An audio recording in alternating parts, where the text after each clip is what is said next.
Graça e paz, meus amados irmãos que estão nos acompanhando do Facebook. Nós vamos iniciar nesse momento o culto ao nosso Deus, um momento de reflexão da palavra, para nossa edificação e instrução no Senhor. Nós vamos orar neste momento, clamando a Deus a sua graça sobre todos nós. Bondoso Deus e Pai de nosso Senhor Jesus Cristo, o nosso Deus, o nosso Criador, o nosso Salvador. Nós te louvamos, ó Pai, por mais esta oportunidade que o Senhor nos concede e de estarmos em Tua presença, louvando, bendizendo e adorando o Teu santo nome. Graças te damos, ó Deus, pela vida de todos os Teus amados filhos em Cristo Jesus, os que estão aqui conosco nessa noite, nos ajudando nessa live, os que estão em sua casa também, acompanhando, ó Pai, através das redes sociais. Nós te bendizemos, ó Pai, pela vida de cada um dos Teus servos, das Tuas servas, dos amigos, aqueles que são visitantes também, que nos acompanham. Bendito seja o Teu nome por todas estas vidas. Te agradecemos, ó Deus, do mais profundo da Tua alma, porque o Senhor nos tem acompanhado todos os dias. A Tua misericórdia está sobre todos nós, de forma que o Senhor nos tem sustentado e temos experimentado de graça do Senhor em meio a esta pandemia, em meio a tantas tribulações. O Senhor tem nos agraciado todos os dias, com as bênçãos espirituais e com as bênçãos materiais também. Em tudo nós te louvamos, ó Pai, porque o Senhor tem sido misericordioso, tem amparado os teus servos, tem cuidado de cada um dos teus filhos.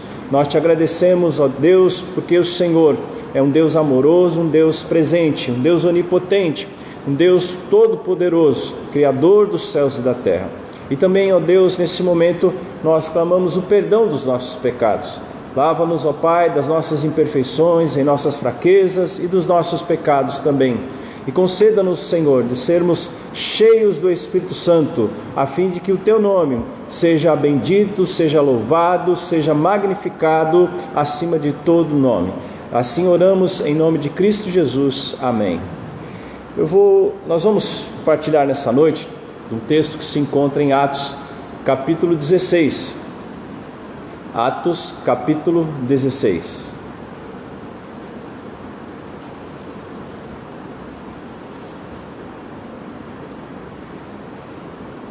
Vou dar um tempinho para vocês abrirem a palavra, né? Os irmãos que estão em casa também, aqueles que estão nos acompanhando em outras mídias, né? Em outras redes sociais, como os nossos irmãos que estão no Zoom. E precisam ligar a câmera e o áudio também, né? O áudio e o vídeo, né? Para poder então estar interagindo conosco. Atos 17, do verso de número 1 ao verso de número 9. Atos 17, do verso de número 1 ao verso de número 9. Tendo passado por Anfípolis e Apolônia, chegaram a Tessalônica, onde havia uma sinagoga de judeus. Paulo, segundo o seu costume, foi procurá-los e por 3 sábados arrazoou com eles acerca das Escrituras, expondo e demonstrando ter sido necessário que o Cristo padecesse e ressurgisse dentre os mortos. E dizia ele: é o Cristo, Jesus, que eu vos anuncio. Alguns deles foram persuadidos e unidos a Paulo e Silas, bem como numerosa multidão de gregos piedosos e muitas distintas mulheres. Os judeus, porém, movidos de inveja, trazendo consigo alguns homens maus dentre a malandragem, ajuntando a turba, alvoroçaram a cidade e, assaltando a casa de Jason, procuravam trazê-los para o meio do povo. Porém, não os encontrando, arrastaram Jason e alguns irmãos perante as autoridades, clamando: estes que têm transtornado o mundo chegaram também aqui, os quais Jason hospedou. Todos estes procedem contra os decretos de César, afirmando ser Jesus outro rei. Tanto a multidão como as autoridades ficaram agitadas ao ouvirem estas palavras. Contudo, soltaram Jason e os mais, após terem recebido deles a fiança estipulada. A igreja de Cristo Jesus sempre enfrentou dificuldade. Ser servo de Jesus Cristo, cristão, ser crente evangélico, nunca foi fácil para o povo de Deus. Em todas as ocasiões, na história da humanidade, quem serve a Deus encontra mais dificuldades do que as pessoas que não servem ao Senhor. Jesus Cristo nos ensinou a respeito disso. Nos evangelhos nós vemos Jesus Cristo sempre repetindo essa temática. O mundo vos odeia, vocês não pertencem ao mundo, vocês irão enfrentar muita oposição do mundo. Quando Jesus Cristo fala mundo, devemos entender a sociedade, as pessoas, o meio de governo, aquilo que é cultura na sociedade e assim por diante. Então todos os segmentos que constituem uma sociedade acabam se tornando oposição ao cristianismo. Mas não é em si ao cristianismo como pensamento, muito menos como religião. É o cristianismo como servo de Deus. Porque existe uma grande diferença entre o cristianismo como religião e o cristianismo como prática. Como prática é um negócio, como religião é outro. Como religião existem os dogmas, aquilo que rege uma igreja, que rege uma determinada religião. Cada igreja tem o seu dogma, cada religião tem os seus dogmas. O cristianismo, ele não é regido por dogmas, ele não é regido por costumes, e ele não é regido pela cultura ou muito menos pela questão social. O cristianismo, ele é regido por aquilo que Deus decretou como sua palavra. A palavra não só falada do Senhor, mas a palavra que foi escrita por homens inspirados por Deus. Estes homens, então, foram usados por Deus para escrever aquilo que é da vontade do Senhor e que durante muito tempo foi trabalhado e hoje nós vemos escrito na Bíblia. A Bíblia, portanto, é a palavra de Deus. É tudo aquilo que nós precisamos saber em relação a Deus, a vontade do Senhor, está escrito em sua palavra. E a sociedade não consegue compreender isso, porque a palavra não se refere às questões só dessa terra. Ela se refere às questões dessa terra, mas são questões espirituais. Se refere ao reino de Deus, se refere à vida, à morte, à eternidade, se refere ao ser humano como um todo, não só o corpo, é o corpo e a alma. Alma e espírito é a mesma coisa. Nós, como cristãos, praticantes, servos de Deus que devemos ser, a Bíblia mesmo traz essa exortação a todos nós, que nós devemos ser praticantes da palavra de Deus, não somente ouvintes, mas acima de tudo, praticantes. Porque se nós formos ouvintes, não vai adiantar nada o Evangelho. Nós não poderemos usufruir do amor de Deus, da graça de Deus, do poder de Deus, da glória do Senhor.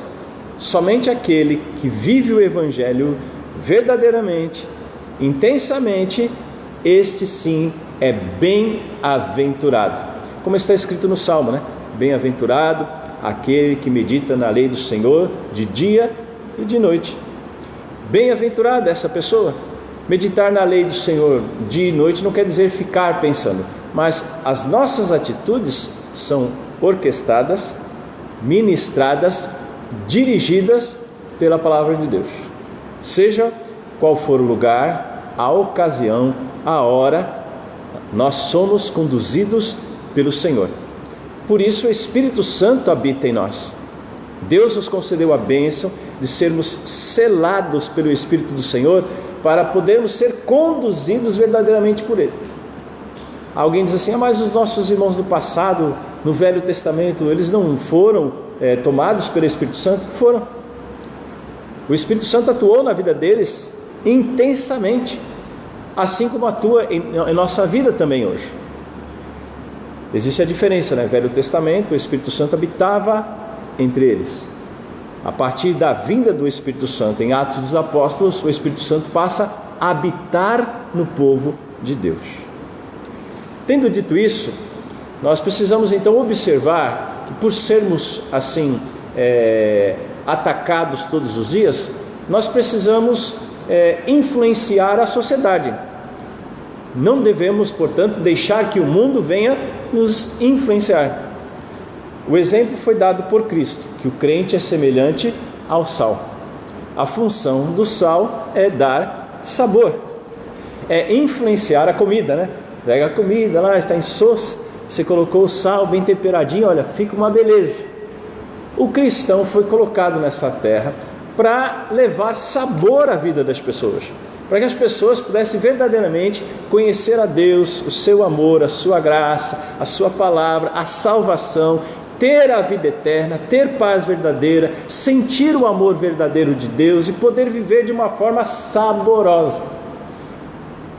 Alguém diz assim, mas a vida nesse mundo é dura, mas é bela, porque a vida é um dom maravilhoso que Deus nos concedeu, e vivida com Cristo se torna melhor, mais abundante, mais brilhante, mais cheia de cores, porque o Espírito de Deus faz isso em nós. Ele muda a nossa vida é transformada por Jesus Cristo. E você, meu irmão, minha irmã, foi chamado por Deus para influenciar o mundo, para influenciar as pessoas. Esse texto traz a todos nós o relato da viagem missionária de Paulo. O verso 1 fala de Paulo passando por duas cidades que não eram cidades próximas, cidades que hoje pertencem à região da Macedônia, a Grécia, e da Albânia. E é uma distância boa. É melhor fazer de carro essa distância do que a pé, como eles faziam naquele tempo. E o nosso irmão foi andando por todos aqueles lugares e foi até a cidade de Tessalônica. Chegando em Tessalônica, Paulo foi até uma sinagoga. A sinagoga, ela surgiu, segundo a maioria dos autores judeus, no período do cativeiro babilônico. Aquele período lá relatado no Velho Testamento, que o povo passou 70 anos na Babilônia. O templo em Jerusalém, o primeiro que fora construído por Salomão, tinha sido destruído. Os judeus vão para a Babilônia e muitos outros foram colocados para outros lugares também.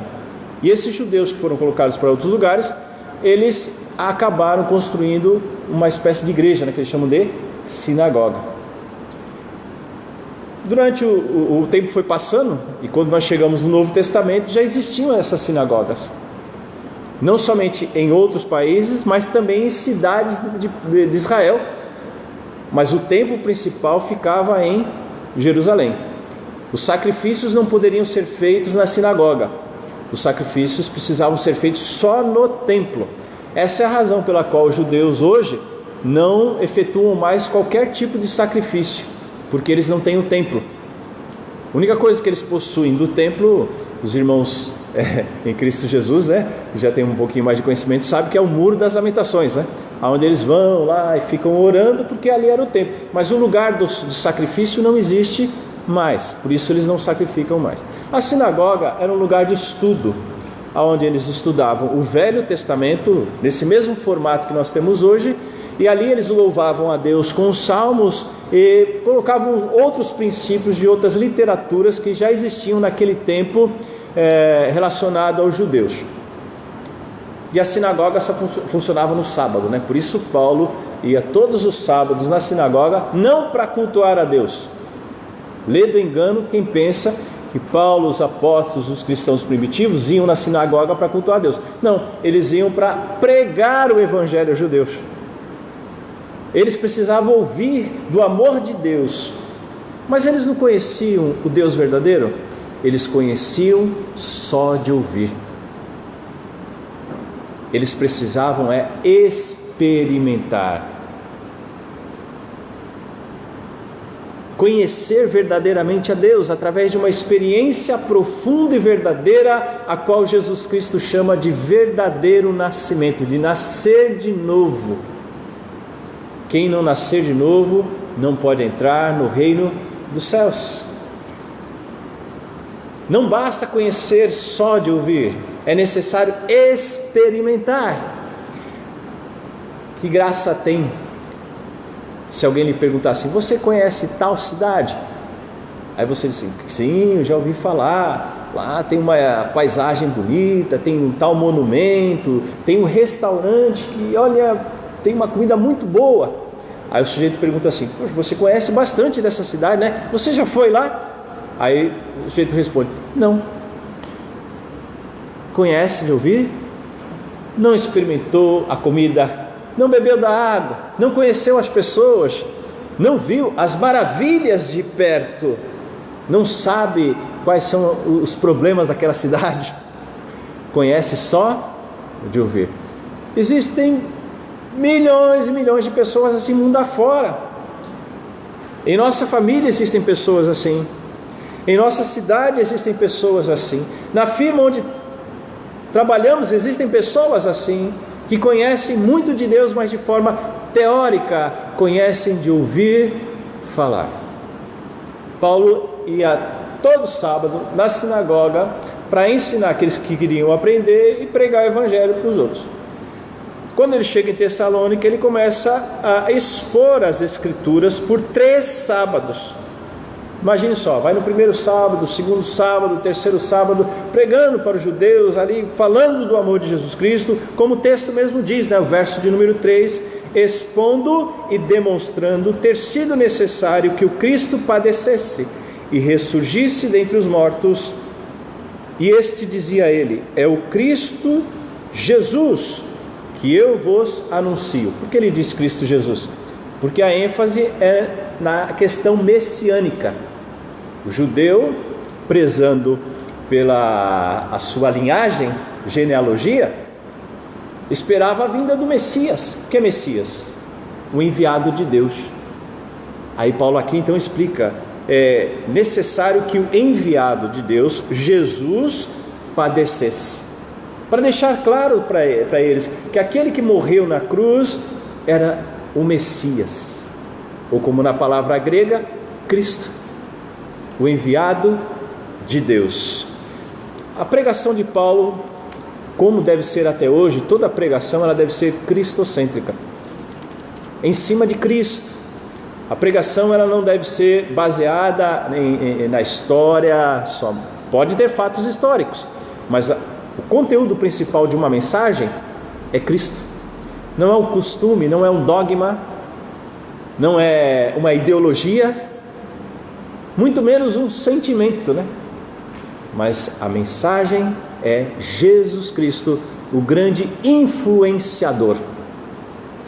Paulo pregando então à igreja, e os judeus não aceitaram, mas outras pessoas aceitaram ali naquela cidade e foram então movidas pelo Espírito Santo, conforme fala o verso de número 4.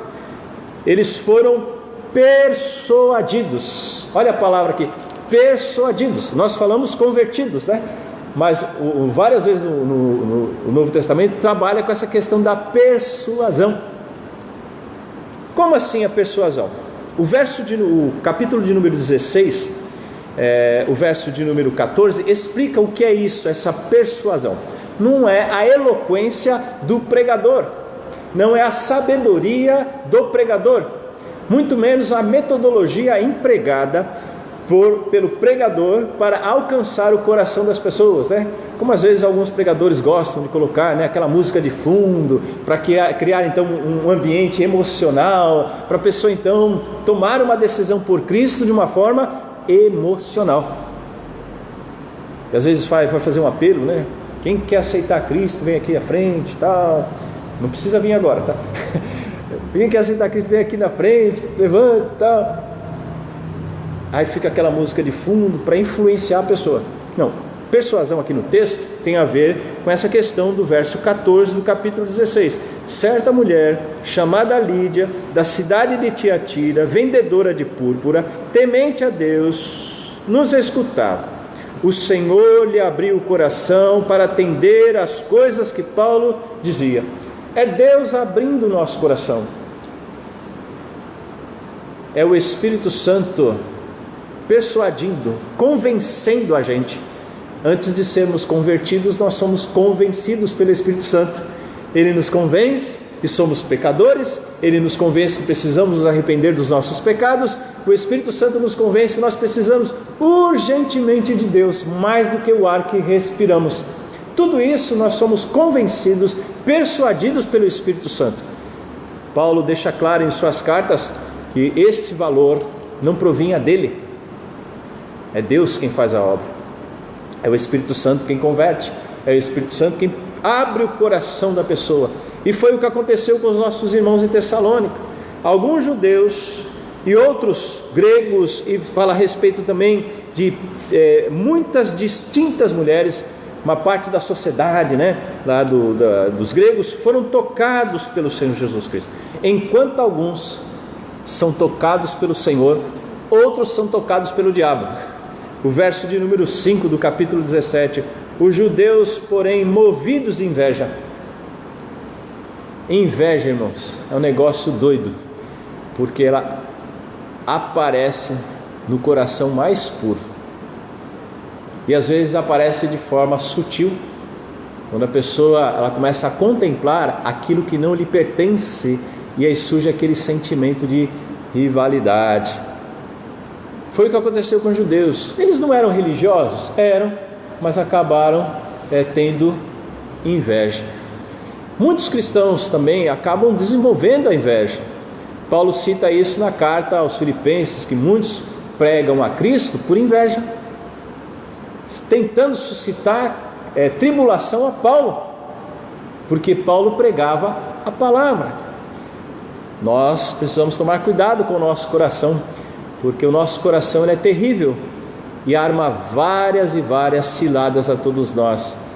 É incrível como o ser humano ele é capaz de construir um supercomputador, ele é capaz de ir até a Lua, enviar satélites, robôs a Marte, mas ele não consegue dominar o próprio coração. É interessante como nós somos tão suscetíveis às nossas emoções, ao nosso coração, A Bíblia mesmo fala a respeito disso, que o coração do homem é mais corrupto do que todas as coisas. E sobre tudo que nós devemos guardar o nosso coração, porque dele procede as fontes da vida. Coração é uma metáfora para falar dos nossos sentimentos. Estes judeus, então, movidos de inveja, eles vão diante das autoridades, acompanhado da malandragem. Eu fico assim maravilhado como a Bíblia foi traduzida, malandragem, uma palavra bem característica do nosso português. Na verdade, no grego essa palavra tem a ver com pessoas ruins. Talvez no nosso português malandragem não tenha tanto esse conceito de ruindade. Às vezes tem um conceito cultural do brasileiro malandro, aquele que se dá bem em toda situação, que olha, o brasileiro, como na velha e antiga música, com o brasileiro não há quem possa. E diz assim, é o malandro, aquele malandro do bem. Só que o texto aqui não é bem essa malandragem, não é mesmo. Fala de pessoas de caráter duvidoso, que viviam praticando o mal. Olha só como a religiosidade destituída de Jesus, do amor de Deus, é capaz de fazer. São duas classes opostas e que se juntam por interesse comum. Qual era o interesse? Perseguir os cristãos. Olha como o mundo é. E isso acontece várias vezes. Isso aconteceu com Cristo. Pilatos e Herodes estavam brigados. Na hora de crucificar a Cristo, fizeram as pazes. Se juntaram, viraram amiguinhos de novo, deram o dedinho lá, vamos agora ficar de bem. Para crucificar a Cristo. Vejam como o mundo é, como as pessoas são.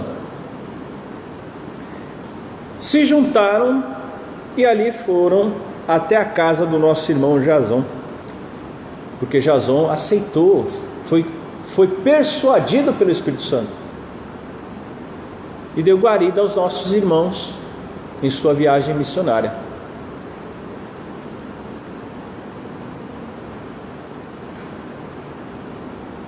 Verso de número 6. Não acharam os irmãos missionários, encontraram Jason, alguns irmãos levaram até as autoridades, debaixo de uma chuva de tapas, socos e outras coisas mais, e clamaram, disseram em alta voz. O que eles disseram? Estes que têm transtornado o mundo chegaram também aqui. Essa frase é uma frase assim, não é positiva, ela é negativa. Que transtornar é perturbar, virar de ponta cabeça. E agora a questão principal dessa frase: transtornar, quebrar os costumes. Costume é um negócio que às vezes a gente adquire e que é difícil de tirar. Desde criança. Criança tem costume da chupeta. E tem criança que dá trabalho. Me lembro de um amigo de infância que tomava mamadeira tomou acho que até os 8 anos de idade.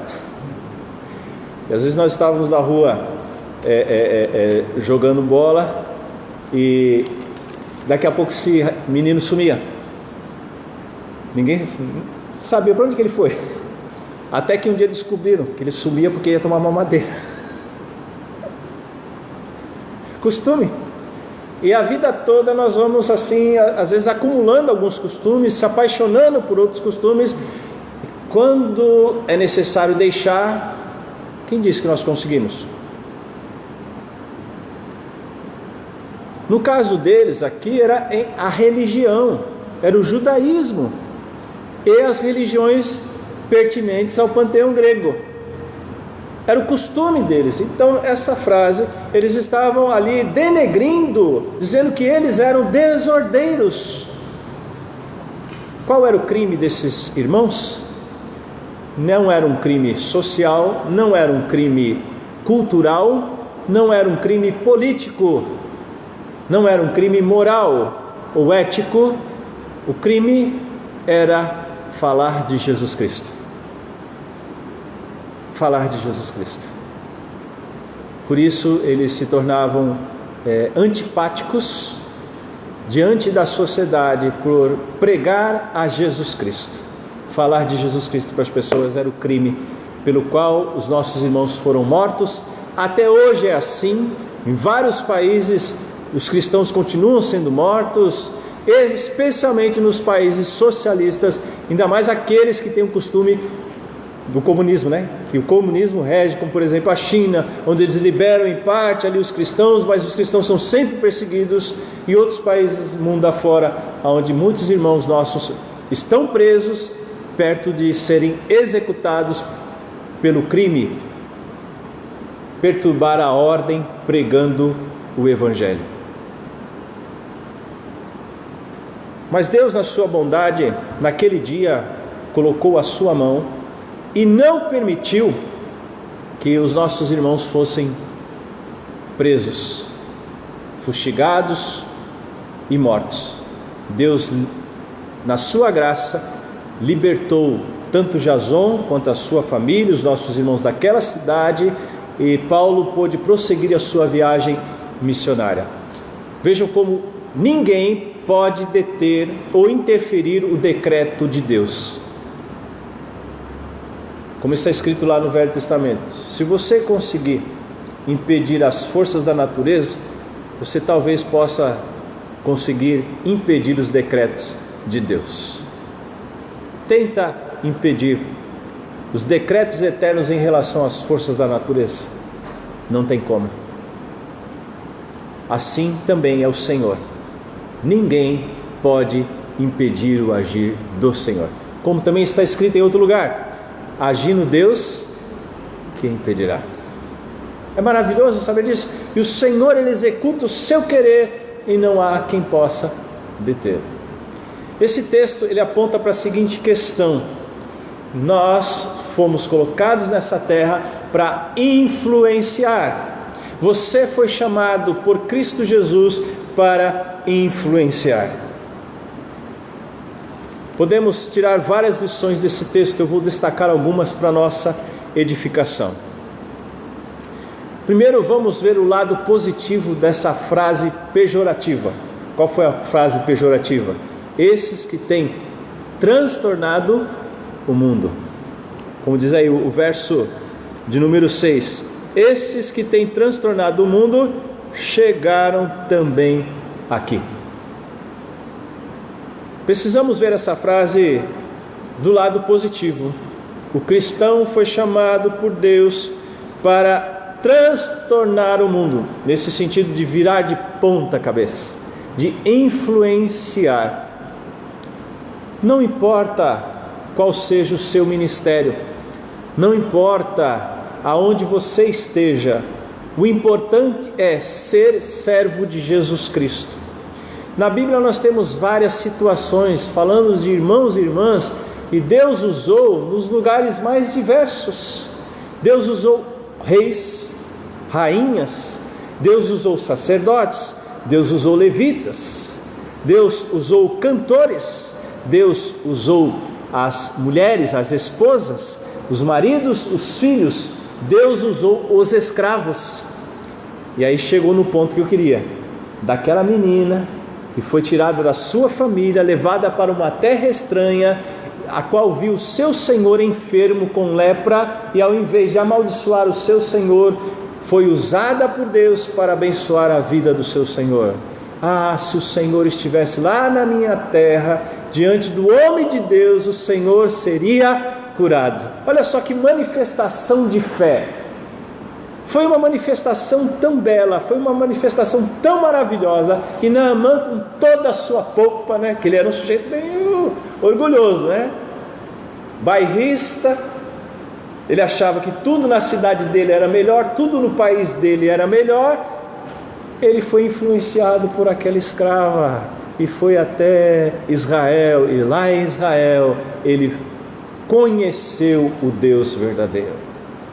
Às vezes nós achamos que nós só vamos servir a Deus na igreja, com dons. Os dons são ferramentas que Deus nos concede, que passam, mas o seu ministério é a tua vida, a tua fala, o teu modo de comprar, vender, vestir, o teu modo de se divertir, de conversar nas redes sociais, ao vivo. Esse é o nosso ministério. O nosso ministério se concentra numa palavra pequena. Deixa eu pensar aqui, acho que são 4 letras. Vida. Esse é o teu ministério. Vida. A tua vida é o teu ministério. A tua vida é onde Deus então te colocou, fez, né, você para brilhar, para influenciar, para motivar as pessoas, mas não de qualquer jeito. E aí vem uma outra questão, que nós fomos chamados por Deus para influenciar por meio da pregação do Evangelho. E era isso que Paulo fazia, e nós aqui ressaltamos no texto, né? Que Cristo precisa ser pregado, Cristo precisa ser anunciado a todas as pessoas precisam saber que Jesus é real, Ele é vivo, Jesus está presente e Ele é poderoso para transformar a nossa vida. O mundo precisa saber disso. Acompanhe aqui comigo. Deus te chamou para influenciar o mundo. Como? Primeiro, Deus chama você e Deus te usa através da tua vida. A tua vida é o teu ministério. Segundo, a mensagem que devemos pregar ao mundo é Jesus Cristo. É falar de Cristo às pessoas, porque falando de Cristo vem todos os assuntos bíblicos e teológicos. Falamos do amor de Deus, da graça de Deus, da justiça de Deus, da vida eterna, tudo por meio de Jesus Cristo. Esse texto também nos leva a uma outra questão, além dessas duas que eu já ressaltei. E para isso para cumprirmos o nosso ministério, para influenciarmos as pessoas, nós precisamos deixar a nossa zona de conforto. Essa palavra faz parte do vocabulário da moda, né? Deixar a zona de conforto. É usada em diversas áreas. O sujeito quer ser fitness, deixe a sua zona de conforto. Quer ter saúde, deixe a zona de conforto. Para viver com Deus, é necessário deixar a zona de conforto. Vou usar uma frase bíblica, um versículo, que diz assim: que quem quer seguir a Cristo, negue-se a si mesmo, tome a sua cruz e siga. Colocando para os nossos dias, isso é sair da zona de conforto. Renunciar às coisas do mundo, da nossa carne, da nossa mente. Então eu não vou mais viver? Não, agora é que você vai viver, porque você vai viver com Deus, e a vida com Deus, ela é abundante. Como disse no princípio, é uma vida com mais cores, é uma vida que não há comparação em todos os ramos da sociedade. É vida e vida verdadeira, é vida plena. É maravilhoso viver com Deus. Ontem, falando a respeito do Covid, né? Todos nós passamos, e uma das questões que eu coloquei, que Deus permitiu que isso viesse ao mundo para mexer com os cristãos. Os cristãos deixarem o comodismo, porque tem muito cristão que anda morno. Se essa pandemia não fez o cristão orar mais, olha, eu não sei o que vai acontecer com esse cristão. Diante de tudo que nós estamos enfrentando, que não é só a questão da crise na saúde, é a crise política, a crise moral, crise ética, crise financeira. Se diante de todo esse quadro o sujeito não se acerta com Deus, não começa a orar mais, não começa a ler a Bíblia mais, não deixa a zona de conforto, não é salvo. Precisa nascer de novo. Quem quer viver com Deus precisa deixar a zona de conforto. Terminando, meus amados irmãos e irmãs de Cristo Jesus, o que nós percebemos dentro desse texto é que a nossa vida, ela é cuidada por Deus. O mundo nos ataca, odeia, oprime, mas em todo tempo nós estamos debaixo do cajado do pastor. Estamos debaixo da providência divina, e é maravilhoso perceber o quanto Deus protege os seus filhos. Agora me permitam fazer uma observação. Quando eu digo que Deus protege os seus filhos, não quer dizer que nós venhamos a passar não venhamos a passar por problemas. Lembre-se disso, da história dos nossos irmãos e irmãs em Cristo Jesus. Para alcançar os objetivos, eles precisaram passar por muitos e muitos problemas, mas em todo tempo Deus esteve com eles. Portanto, essa mensagem deve nos incentivar a viver com Deus, a buscar ao Senhor e a cumprir o nosso papel nessa terra. Qual é o nosso papel nessa terra? Qual é o nosso ministério nessa terra? Influenciar. Não permita que o teu coração seja influenciado pelo mundo. Nestes dias eu percebo, nós vemos isso claramente, isso é tão claro quanto a luz do sol. Muitos cristãos, assim, tão preocupados e discutindo tanto política, e o viés desse cristão às vezes é um viés comunista. Como o evangelho há de se harmonizar ao comunismo, se o comunismo é o sistema de governo que mais matou pessoas, mais perseguiu os cristãos? E aí vem do comunismo, socialismo. Aí eu fico pensando, peraí, quem está influenciando quem? É o cristão influenciando o comunista ou o comunista influenciando o cristão? Aí nós temos por outro lado o extremo, né? O capitalismo, o conservadorismo, e alguns cristãos com um viés totalmente capitalista, né? Peraí, não é lá e nem cá. Se nós quisermos influenciar o mundo, não é o regime político, o que é? O cristianismo, o amor de Deus. Agora, para encerrar, Cristo ele não veio para transformar o mundo num jardim do Éden. Ele mesmo disse que eu não vim trazer paz à terra, eu vim trazer espada. Então não se iluda, porque a nossa bênção não está aqui, a nossa bênção está na glória. Nós fomos criados para a glória, somos transformados para a glória, somos capacitados para viver na glória do Senhor aqui e lá na eternidade.